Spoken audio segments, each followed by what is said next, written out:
Այս պատմության մեջ Ջոան Ռոլինգը հմտորեն օգտագործել է տարբեր դիցաբանություններից վերցված փիլիսոփայություններ ու խորհրդանիշներ։ Սա էլ պատճառներից մեկն է, որ պատմությունն այդքան հարազատ ու ազդեցիկ է թվում տարբեր մշակույթների կրող մարդկանց համար։ Եթե նայենք հունական դիցաբանությունից,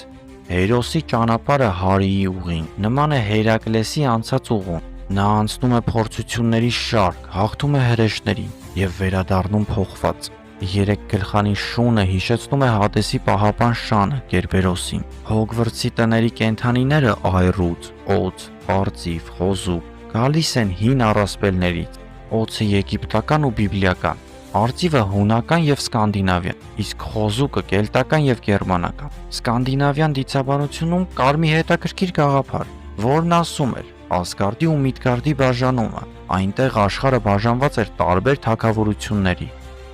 Ասգարդը աստվածների երկիրն էր, իսկ Միդգարդը մարդկանց երկիրը։